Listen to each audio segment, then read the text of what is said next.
Queramos o no queramos, en el tránsito de nuestra vida, pues llega un momento que uno a veces puede decidir marcharse de aquí, o bien a través de una enfermedad que a veces es larga, pues se tiene que marchar. Pero para ello, para que la muerte y la palabra muerte a veces no nos ocasione ese trauma de decir, bueno, esto a mí no me ocurre, le ocurre a los demás, y siempre, sobre todo, que huyamos de ella, hoy contamos con la presencia de una opinión muy importante, que es el doctor Javier Lavernia del Instituto Valenciano de Oncología, el IVO, aquí en Valencia, donde nos va a intentar resolver algunas dudas que tenemos respecto a lo que es el tránsito y sobre todo lo que es la muerte, conceptos no solamente a nivel médico sino a nivel personal y humano, que a veces son los más importantes.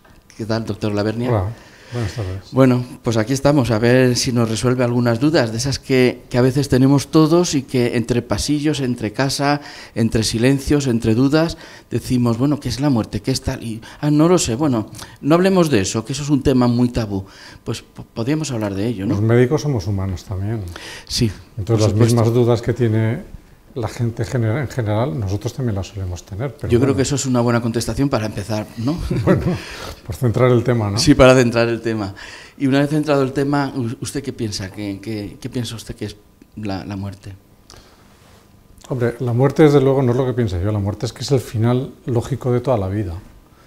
Entonces toda vida tiene que terminar irremisiblemente con la muerte. Entonces debemos de ser conscientes desde el día que nacemos de que nuestro final va a ser ese, que puede ser más largo, puede ser más corto, pero que el periodo de la vida siempre tiene que terminar. Si no lo vemos así, estamos desvirtuando la vida. Quizás si aprendemos a vivir la vida y a respetar la vida, somos más capaces de respetar al menos la muerte o tenerla en la mente. No, yo creo que son conceptos distintos. Yo creo que la muerte es una cosa que está ahí y que casi nos han educado para pensar que no existe o que eso le pasa a los demás. Y eso o para disfrazarla a veces, ¿no? Sí, como para evitar la infelicidad de pensar que nos tenemos que morir, cosa que es un error, porque si nos tenemos que morir todos, porque la mortalidad va a afectar al 100% de la población, siempre. Por lo tanto, yo creo que intentar obviar cosas que son evidentes me parece que es el primer error de concepto. Sí, pero parece ser que eso de la muerte y sobre todo cuando es muy próxima a nosotros y sobre todo cuando hay niños, hay veces que sí que se ocurre eso, que se intenta disfrazar o desviarlo en otro sentido, como si casi fuera un pecado o un castigo la muerte, ¿no? Cuando sí, es un proceso, ¿no? Efectivamente. Esto es lo que estoy queriendo decir, que no sé por qué la sociedad nos induce a pensar que eso son cosas que les ocurren a los otros, pero que a nosotros nunca nos va a ocurrir. Ustedes en ocasiones, supongo que más de las que les gustaría, tienen que hacer una mala comunicación, un mal diagnóstico que hay, por lo tanto hay que informar. ¿Usted piensa que, doctor, que una buena comunicación de una mala noticia tranquiliza o al menos hace que tanto el paciente como el familiar, sobre todo al comienzo, que esto cuesta mucho de entender, sepan en qué situación se encuentra? Hombre, yo creo que una de las partes muy importantes de nuestro trabajo, aparte de la asistencia, la docencia y la investigación, es la comunicación a los pacientes y a los familiares. Hay que ser cauto, prudente y objetivo con lo que se está diciendo.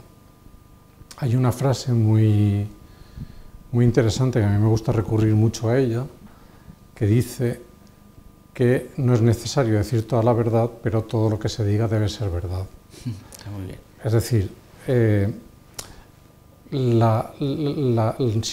si dentro de nuestras obligaciones está informar al paciente, porque además el paciente nos exige información, si dentro de nuestras obligaciones está informar al paciente de cuál es su situación, su pronóstico, los pasos que se van a dar en cuanto al tratamiento que se debe seguir o que nosotros le podemos ofertar, yo creo que la comunicación no es una cosa que tú hoy no das y que mañana empiezas a dar.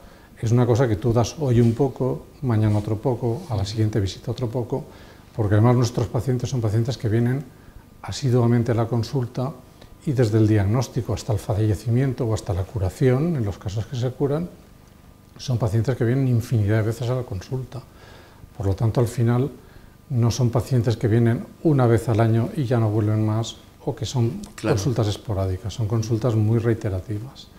Entonces, la comunicación, y más cuando la evolución de la enfermedad va cambiando a mejor o a peor, igual que debes de informar cuando la enfermedad va evolucionando bien, debes de informar cuando la enfermedad va evolucionando mal. Claro. ¿Cómo acepta mejor la mala noticia? Supongo que depende del día, porque todos tenemos nuestros días y depende de tu estado de ánimo, también ese día te afecta una noticia, sobre todo si no es buena, ¿no? ¿Hay veces que el paciente lo acepta mucho más que el familiar o ocurre en casos contrarios? Hombre, yo te diría que en general quien mejor lo acepta de todo es el propio paciente. Normalmente es la familia que intentan evitarlo, que tienen temor de que el paciente se hunda cuando conozca la situación o la mala noticia. La verdad es que la experiencia a nosotros nos dice que una comunicación bien hecha durante un periodo el que la enfermedad ha requerido, una comunicación adecuada mantiene al paciente en una buena situación, acepta la noticia sorprendentemente bien, y normalmente es la familia la que suelen aceptar este tipo de cosas peor. Y en ocasiones, como usted sabe, con nuestra asociación observamos que colaboramos muchas veces con ustedes y con el equipo de psicooncólogos, que a veces el paciente dentro de una habitación, su estado de ánimo está mucho más positivo que el resto de la... Es cierto, es que eso es así, es una realidad diaria. Sí, y a veces eso cuesta mucho de entender, porque incluso el familiar te dice, mira, quien nos está dando ánimos es Julián, Javier, Pepe o quien sea, ¿no? Efectivamente, eso es así. Es así. Pero esto es sorprendente.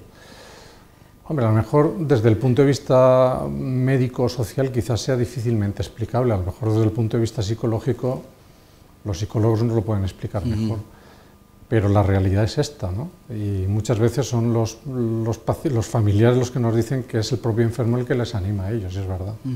A veces existe que entre el paciente y el familiar no hay una buena comunicación por la relación personal que haya podido ser, es decir, que uno sabe más que el otro, que hay como pequeños engaños inconscientes para proteger, ¿no? A ver, esa es la tendencia de la sobreprotección de la familia hacia el enfermo, ¿eh? Intentar evitar de cosas que se deben de hablar, intentar evitar de proyectos de futuro, intentar evitar de la enfermedad, intentar evitar de los resultados de las pruebas diagnósticas o de las pruebas de valoración que se han hecho.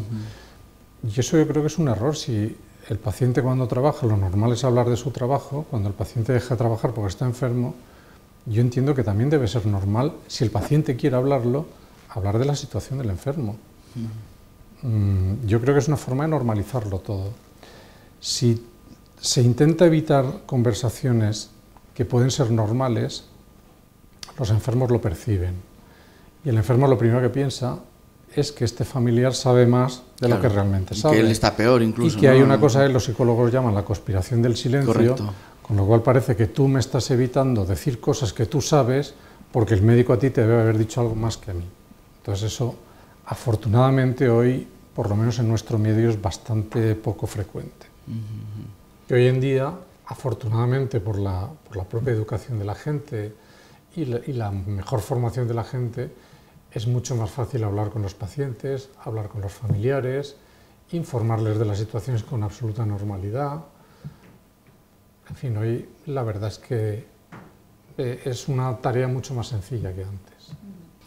Cuando en teoría, porque en la práctica no se sabe que yo sepa mucho, pero en teoría se ve que está cercano al final de los días del paciente y está la posibilidad de que tenga una hospitalización domiciliaria, ¿usted cree que de alguna manera aminora, tranquiliza un poco que estos últimos días sea con el entorno familiar más que en el centro hospitalario?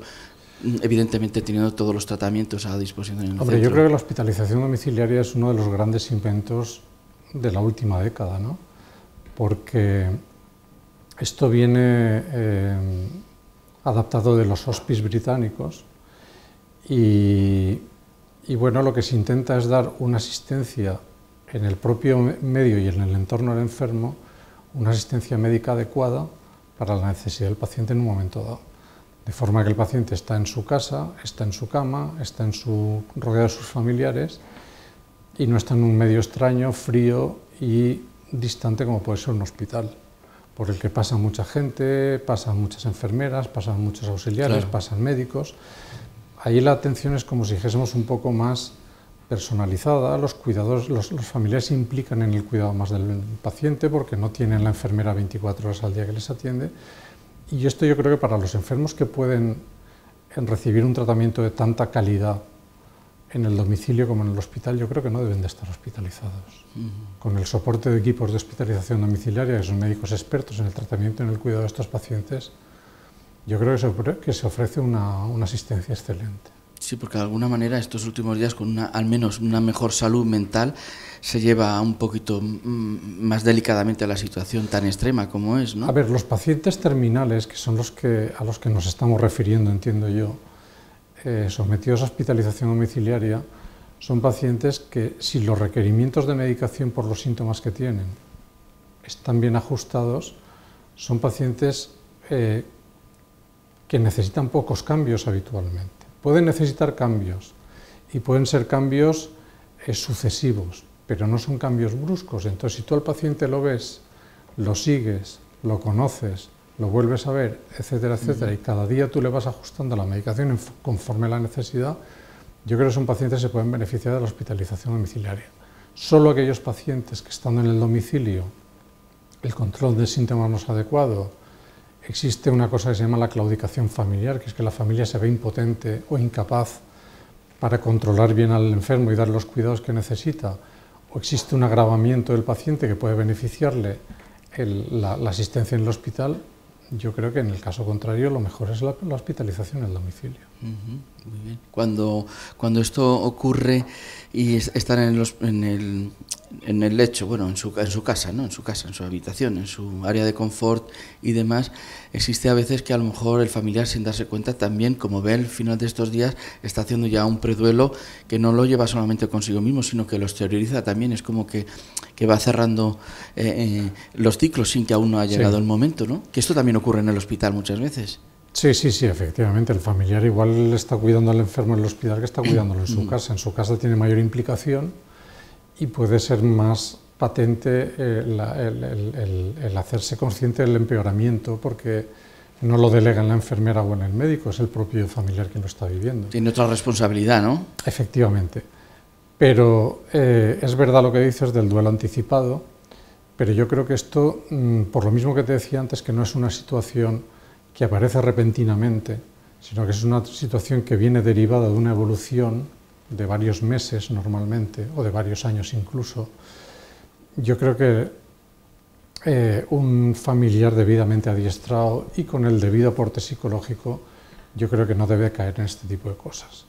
Y además, como se hace el seguimiento del propio equipo de psicólogos y del propio equipo médico, en el momento en que se ve alguna tendencia de este tipo, yo creo que hay que enderezarlo y volver otra vez a una situación normal. Supongo que a veces es muy larga la enfermedad. Hablemos tanto de oncología como cualquier otro tipo de enfermedad donde se hace quizá demasiado largo y un sufrimiento muy prolongado. Llega un momento que el paciente, el familiar, todos se cansan de las constantes visitas al hospital, a veces están mucho tiempo, el destronque, por decirlo de un vocabulario normal, que respecta a los niños, a la cuestión laboral, a la cuestión del hogar, al trabajo. Todo esto es un desorden muy grande que hay, añadido al problema que hay. Llega un momento cuando el paciente puede decir, ya no quiero luchar más, ya piensa que ya le han hecho todo y prefiere descansar, ¿no? ¿Eso lo proponen a ustedes? Sí, bueno, el paciente muchas veces nos transmite su cansancio y sus ganas de tirar la toalla en determinados momentos, es cierto.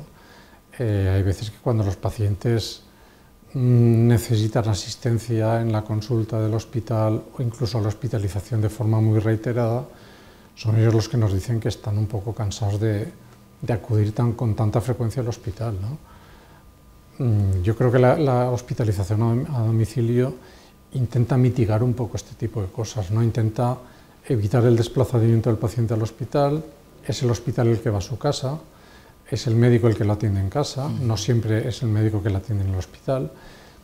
Y yo creo que lo que hay que hacer es engranar bien todo el sistema del cuidado del paciente, del seguimiento del paciente. Una vez, pese a todo bien organizado, bien aceptado y todo, llega un momento, insisto, con la pregunta que a lo mejor el paciente dice, bueno, es que me están haciendo chichinas, todas esas analíticas, es que ya estoy harto, es que me van a hacer un TAC, pero ¿esto para qué va a servir? Una biopsia, ¿para qué me va a servir? Un TAC otra vez, si ya me hicieron uno, ¿para qué me va a servir? Todo esto, yo no sé, prefiero no pensar yo qué pensaría si yo estuviera en la cama y pensara todo esto, ¿no? Hombre, desde el punto de vista del médico, cualquier prueba que se pide, diagnóstica o de seguimiento, sea un análisis, una exploración radiológica, un TAC, una resonancia o una biopsia, normalmente tiene un fin y tiene una justificación. Normalmente cuando se piden las cosas, el que lo está pidiendo está convencido de que se debe hacer, de que es bueno hacerlo. Muchas veces, a lo mejor el paciente te puede abrir los ojos y decir, hombre, pues realmente no es tan necesario, se lo puedo evitar. Pero bueno, yo no dudo nunca de que el profesional, cuando solicita una exploración o un análisis, considera que es lo adecuado para el paciente en ese momento. Claro. Pedirlo por pedirlo no se pide nunca. Seguro, seguro. Y dentro de ese cansancio que se supone que lleva la familia, pero sobre todo el paciente, que en este caso es lo más importante por prioridades naturales, ¿no? Cuando, mira, yo prefiero ya, al menos que me quiten el dolor, y hablan de la sedación, ellos saben lo que es la sedación, porque luego la siguiente pregunta hablaremos de la diferencia entre la eutanasia y la sedación, pero primero para aclarar, ¿qué quiere decir la sedación? Hombre, yo creo que los pacientes en general sí que saben lo que es la sedación. No a lo mejor el concepto médico de la sedación, pero sí que saben que la sedación pues, es una forma de cuidado que se le puede proporcionar, que puede dejarle dormido para evitar el sufrimiento, etcétera, etcétera. Y son muchos los pacientes que nos lo piden incluso. Cuando a lo mejor no es el momento de sedarlos, u otras veces cuando realmente es el momento de sedarlos. Si tú estás pensando en la sedación, y a lo mejor es el enfermo un poco el que te está ayudando un poco en la toma de la decisión, ¿vale? Yo creo que en general la gente, aunque no tengan el concepto realmente claro de lo que es la sedación, el concepto médico, socialmente yo creo que la gente sí que sabe, todo el mundo, lo que es la sedación. Porque antiguamente estaría como un castigo, es decir, como algo muy, muy extraño que no se debe hacer, ¿no? Como un pecado, no sé, algo muy raro, porque parece que que mucha gente, ahora afortunadamente no se escucha tanto, es como, no, es que se le deja morir, y yo creo que no se trata de eso, ha cambiado todo esto mucho, ¿no? No, hombre, realmente la sedación no es dejar morir a nadie, todo lo contrario, es ayudarle a que uno se muera con dignamente. Dignidad, correcto. Si la gente se tiene que morir teniendo mucha dificultad para respirar o teniendo mucho dolor o viendo cómo le sangra una herida, en fin, no tiene sentido si no tiene solución. Entonces, yo creo que es una forma de ayudar a la gente a que sus últimos días, sus últimas horas sean lo más tranquilos posibles, para él y para la familia. ¿Y cuál sería para usted, para que nosotros no nos confundamos, porque en la calle pues siempre escuchamos noticias de un sitio, de otro, las conclusiones de una palabra, de otra, y al final tú te haces un lío y no sabes muy bien? Me gustaría, doctor Lavernia, que nos explicara cuál es la diferencia entre la sedación y la eutanasia. Hombre, hay diferencias muy evidentes, ¿no? La sedación tiene un fin terapéutico y utiliza fármacos adecuados para ello, para conseguir la sedación de los pacientes, a dosis terapéuticas, a dosis farmacológicas, mientras que la eutanasia tiene como fin la muerte del paciente utilizando fármacos a dosis letales. Yo creo que esa es la mayor diferencia que hay. Entender la sedación como una eutanasia encubierta es un error brutal de concepto. Pues no lo puede aclarar. Totalmente. Cuando se seda a un paciente, se seda con un fin terapéutico. El fin terapéutico es evitar el sufrimiento. No es que el paciente se muera, es evitar el sufrimiento, porque si luego el paciente, la situación del paciente permite despertarlo, tú retiras la sedación y el enfermo se despierta. Hay un caso muy evidente de estos días, es el caso del piloto alemán que estaba esquiando, que todos los días en las noticias nos están diciendo que está con un coma inducido. Un coma inducido sí. Es una sedación. Este hombre, en el momento en que su... Perdón, es que eso confunde también a la gente de calle, un coma inducido a una sedación, si no sabe muy bien qué es, piensan directamente, ¿no? Sí, son formas distintas de expresarlo, pero realmente es un coma farmacológico, o sea, una desconexión farmacológica, de forma que en el momento en que la situación del paciente lo requiera, se le baja la medicación y el enfermo se despierta. Realmente es una sedación absolutamente distinta y con una indicación distinta de la sedación que utilizamos los oncólogos médicos en los pacientes terminales, es evidente. Pero la sedación tiene un fin terapéutico evidentísimo, que es evitar el sufrimiento cuando hay síntomas que no se pueden controlar con medidas habituales o con fármacos habituales. Hay que utilizar la sedación. La eutanasia tiene otro fin distinto, ya lo comentábamos antes. La eutanasia utiliza fármacos a dosis letales para ocasionar la muerte del paciente, que posiblemente sea para evitar un sufrimiento, pero lo que estás buscando es la muerte. Es decir, el fin de la sedación es el control de síntomas. El fin de la eutanasia es la muerte del paciente. Yo creo que es muy distinta el objetivo de uno y de la otra. Absolutamente. Existe, supongo, que ponerse de acuerdo paciente en esa situación límite y familiar, en esa situación límite y familiar de los familiares, es decir, cuando la noticia ya se habla en el pasillo, decir, mira, esta es la situación, no debe ser fácil tomar la decisión, sobre todo de esta última, ¿no? Hablamos de la sedación. Sí.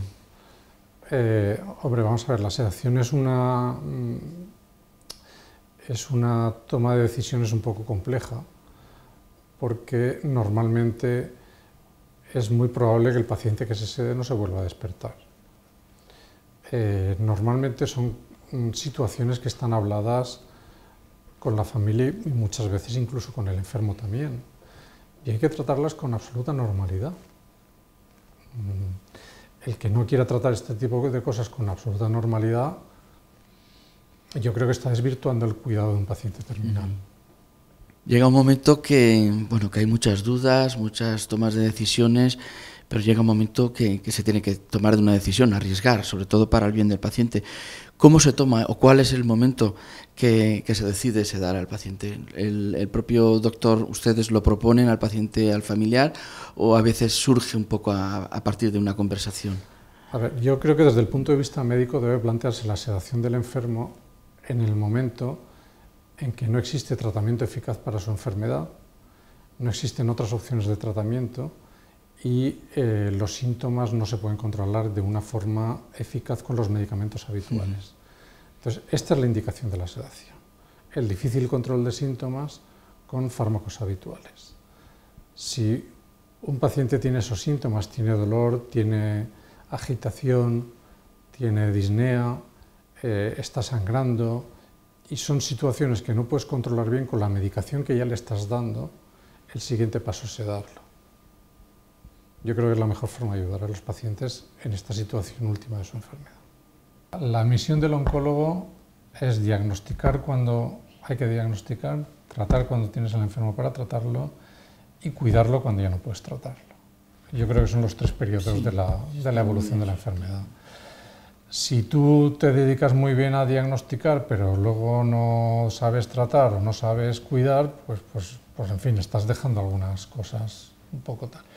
Es verdad que la superespecialización de la medicina ahora mismo está llevando hasta a que los que diagnostican solo diagnostican, a los que tratan solo tratan, y que los que hacen los cuidados paliativos sean gente, muchas veces no oncólogos, pero ya especialmente entrenados para este tipo de cosas. Entonces, yo creo que es obligación del oncólogo médico, o por lo menos así se lo explicamos a nuestros residentes, que el oncólogo médico debe saber cuidar a un enfermo terminal. El hecho de que cuando tú dejas de llevar el tratamiento activo que te pone el oncólogo, tengas que pasar a otro médico, para que ese otro médico sea el que te lleve el periodo final de tu vida, estás como diciendo, bueno, que ya no sirvo para que me lleve este que sabe más, que luego no ese es el tema, porque cada uno sabe lo suyo. Pero yo creo que el propio trabajo del oncólogo es cuidar también una vez has terminado de poner el tratamiento o cuando ya no existe indicación de tratamiento. Como antes le comentaba, que el paciente evidentemente se cansa, quiere tirar la toalla. pero el familiar dice, no, venga, vamos a esperar porque te van a poner otra sesión de quimio, de radio, de tal, pero llega un momento que decimos, mira, es que ya no hay nada que hacer. Y esa frase que a veces es un poco dura, pero cuando nos preguntamos, ¿qué hacer cuando no hay nada que hacer? Hombre, cuando no hay nada que hacer, entre comillas, hay mucho que hacer. Hay que cuidar al paciente. Que no es poco, vamos. Y hay que cuidar al paciente hasta el día que se muera. O sea, es decir, el cuidado del oncólogo no consiste solamente en poner la quimioterapia desde el día que hay que empezar el tratamiento hasta que decide suspender el tratamiento porque ya no le va a hacer más efecto. Sí.